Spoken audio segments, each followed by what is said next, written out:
Hi everybody, I hope you're doing good. Well, the JOSA counseling has started and I'm sure that you are aware of its entire process, all the stages, but that's not something that I'm here to talk about. I am here to highlight some of the most common mistakes which students commit while filling their choices in the JOSA counseling. Mind it, you guys, these mistakes can cost you big time and that's why you do not want to make them. Let's straight away dive into the first one. The first mistake is do not underestimate your rank.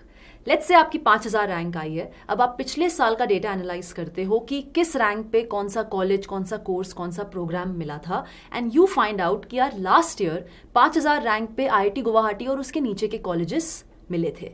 That means you rely upon that, you get influenced by that and accordingly you fill your current choices.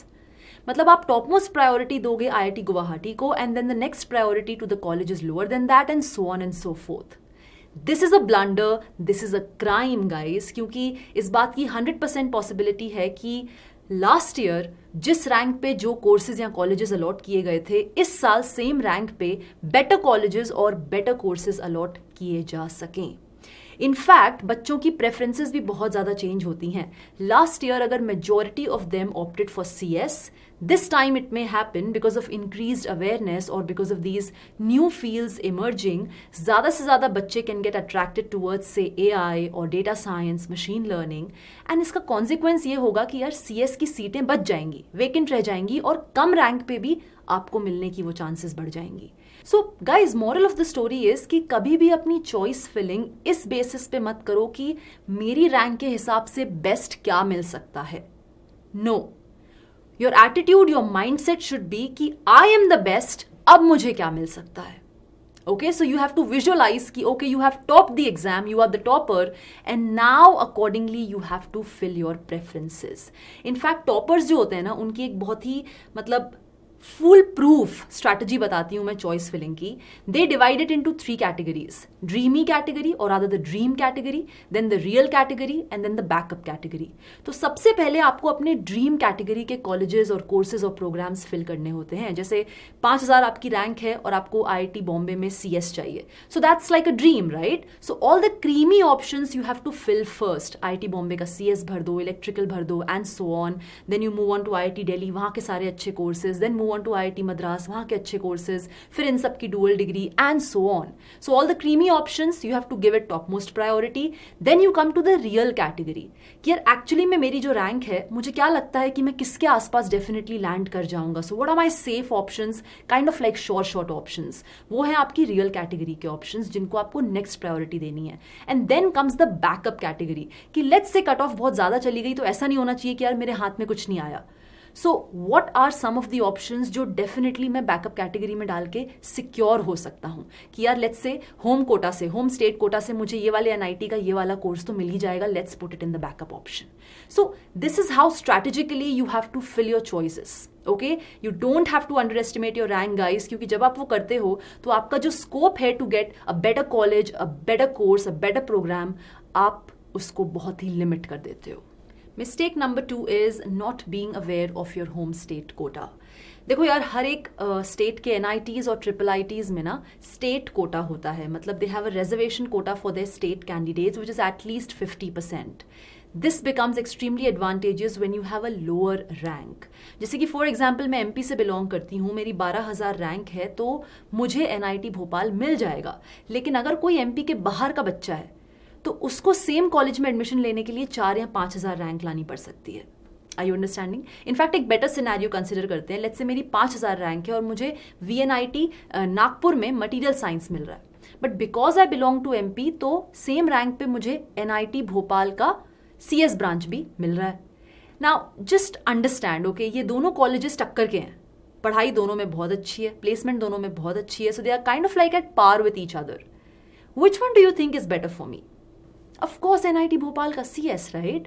So what I'm trying to say here is be aware of the quota that is applicable in your home state NITs and IIITs and give it due importance.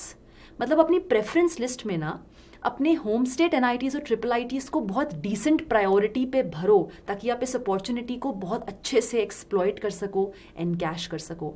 ये नहीं होना चाहिए कि यार आप दिल्ली में रहते हो जहाँ पे डीटीयू है, जो आपको पता है कि बैचलर कोर्सेज में 90% स्टेट कोटा रखता है, सिर्फ 10% वो बाहर के बच्चों को लेता है, और आपको लेट्स से ये बात पता ही नहीं है। आपने डीटीयू को एकदम अपनी प्रेफरेंस लिस्ट में टुवर्ड्स द एंड भरा है, ठीक है। अब ये सिचुएशन हो सकती है कि यार आपसे बदतर रैंक वालों का डीटीयू में हो जाए जस्ट बिकॉज उन्होंने उसको अपनी प्रेफरेंस लिस्ट में ऊपर भरा था और आपका ना हो क्योंकि आपने उसको नीचे भरा था, even when you have a better rank. You don't want to be in such a situation, right? Don't make this mistake. The third thing is, do not shy away from filling more choices, guys, and this becomes hugely applicable, especially when you have not secured a very handsome rank. देखो यार, ये नहीं होना चाहिए कि आपके पास 800 choices हैं, आपने सिर्फ 100 सिलेक्ट की हैं और आपकी 8000 रैंक है, अब उस 100 में से आपको कुछ नहीं मिल रहा, आप हाथ पे हाथ रख के बैठे हो. This is not a situation you want to be in. आपके पूल ऑफ चॉइसेस, आपके बकेट ऑफ ऑप्शंस एटलीस्ट इतने होने चाहिए कि towards the end you are not left empty handed.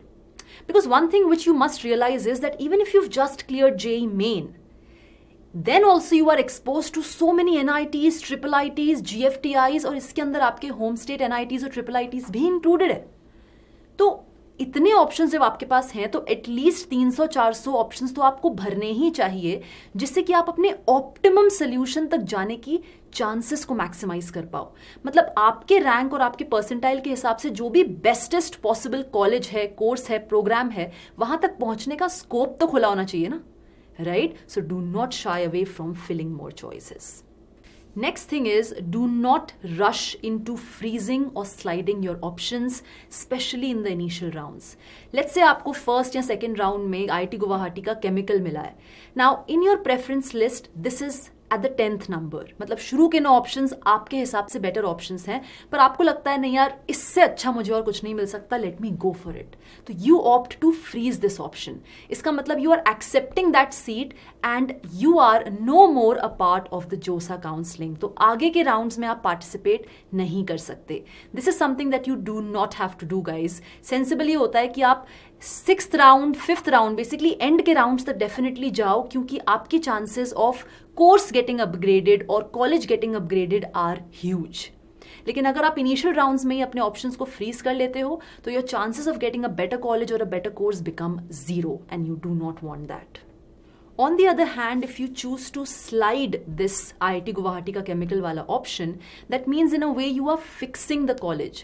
आप ये बोल रहे हो कि यार within IIT गुवाहाटी only, अगर further जोसा काउंसलिंग के राउंड्स में मुझे कोई बेटर ब्रांच मिलती है, then I will opt for that. पर इसमें पंगा ये है कि अगर आगे आने वाले राउंड्स में आपकी रैंक पे अगर कोई बेटर कॉलेज अलॉट हो गया जो आपने लेट्स से 4th या 5th नंबर पे भरा था, आप वो ऑप्ट नहीं कर पाओगे बिकॉज आपने स्लाइड ऑप्शन सिलेक्ट किया था. That means you are restricted to be within IIT Guwahati only.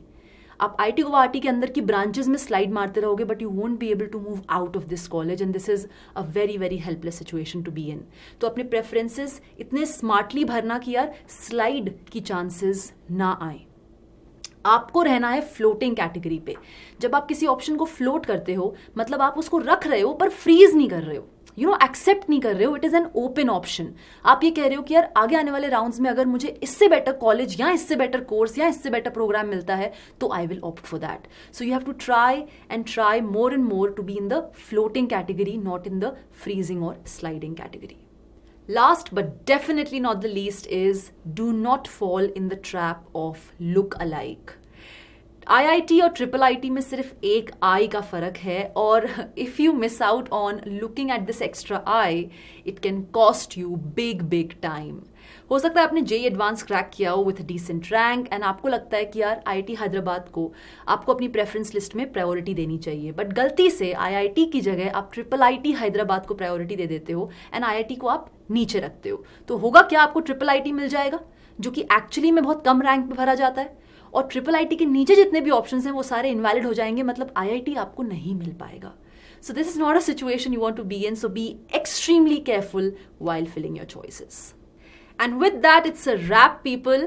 Now that you are aware of all the major mistakes that you can make, I want you to be extra cautious while filling your choices, because at the end of the day, none of us want to be in the position of, I wish मैंने ये नहीं किया होता. right?